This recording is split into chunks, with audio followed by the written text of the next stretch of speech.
Čia Energy Digest, tinklalaidė, kurioje apžvelgiame, kas geresnio per pastarąsias porą savaičių įvyko mūsų energetikos sektoriuje. Baigėsi 37 ir 38 2021 metų savaitės.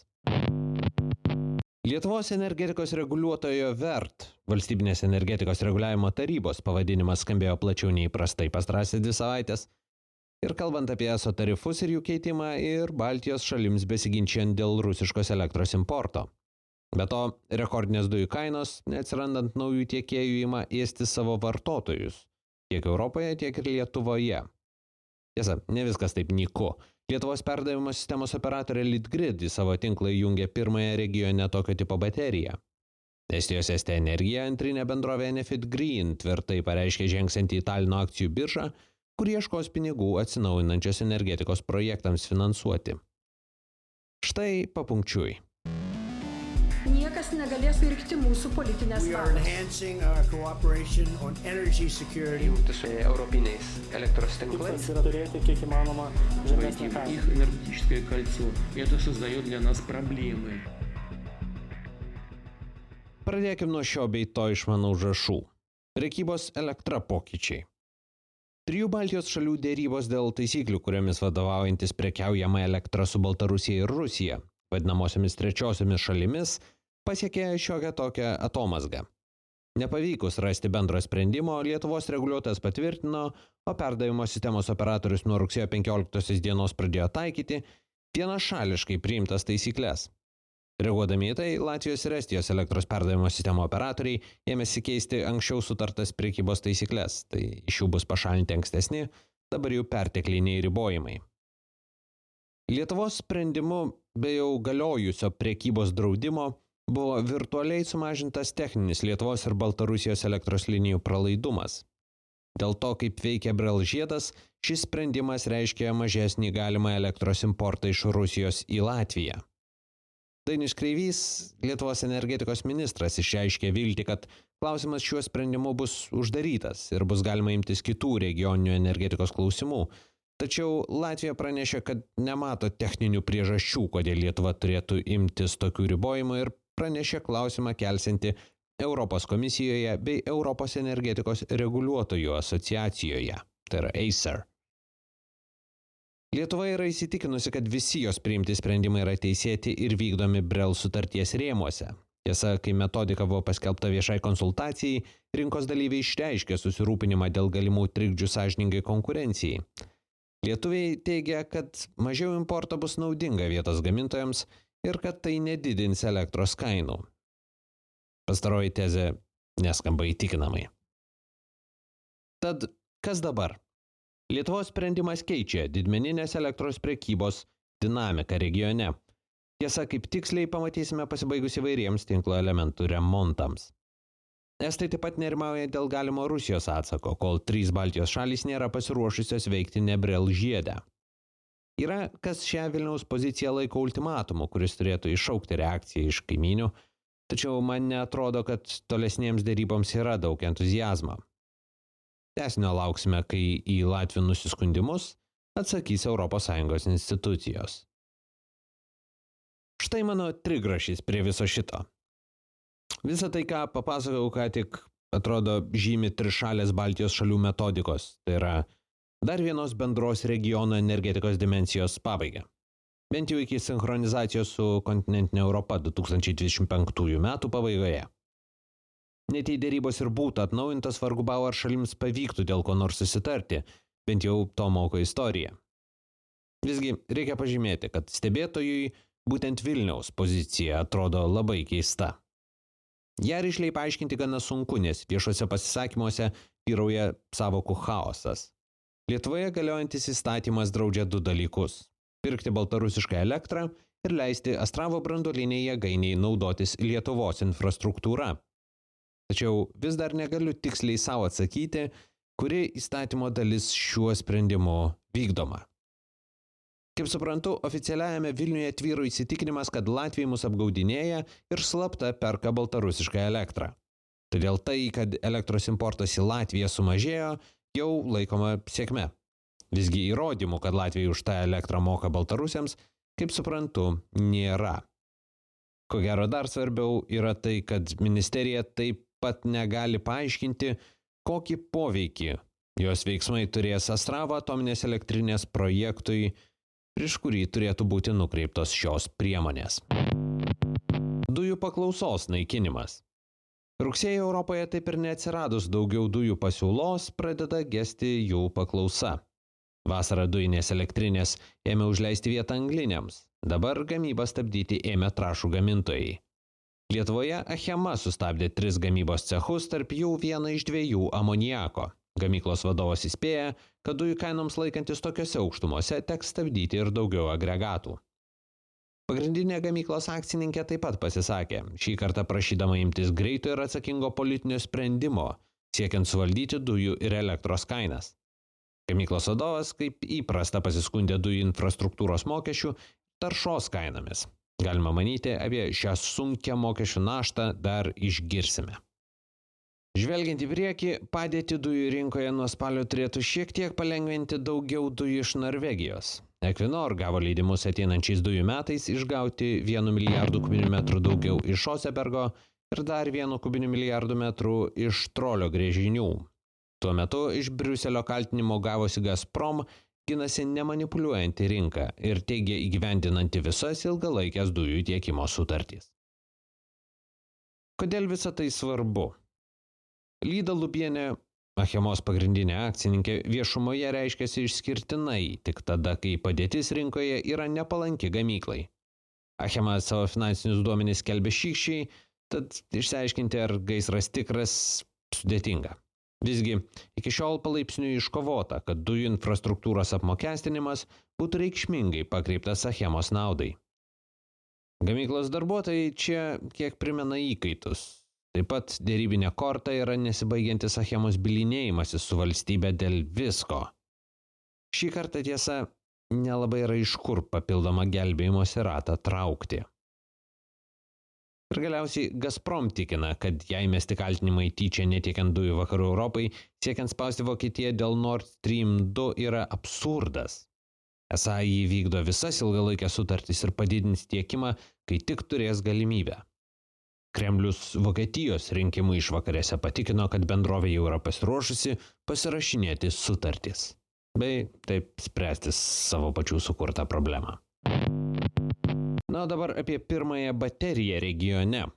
Lietuvos elektros perdavimo sistemos operatorius Litgrid prie elektros perdavimo tinklo prijungė pirmąją regione tokio tipo bateriją. 1 MW galios, 1 MWh talpos kaupiklis buvo įrengtas Vilniaus elektros pastotėje. Jį pagamino Fluence, JAV įsikūrusi bendra vokiečių Siemens ir amerikiečių AES bendrovė už 1,4 milijonus eurų. Litgrid teigia, kad šis įrenginys leis išbandyti baterijų galimybės valdant sistemos dažnį ir užtikrinant stabilę tinklo veiklą. Taip pat šis įrenginys leis pasiruošti didesnio baterijų projekto – 200 MW galios baterijų 4x50 prijungimui prie tinklo. Pastarąjį projektą vykdo sistemos valdytojos seserinė bendrovė Energy Cells. Abi bendrovės priklauso ministerijos valdomai EPSO-G įmonių grupiai. Apie 100 milijonų eurų vertės, 200 MW suminės galios ir 200 MWh bendros talpos energijos kaupikliai turėtų būti įrengti pirmojoje 2022 metų pusėje. Baterijos bus diegiamos Vilniaus, Alytaus, Šiaulių ir Utenos pastotėse. Kodėl tai svarbu?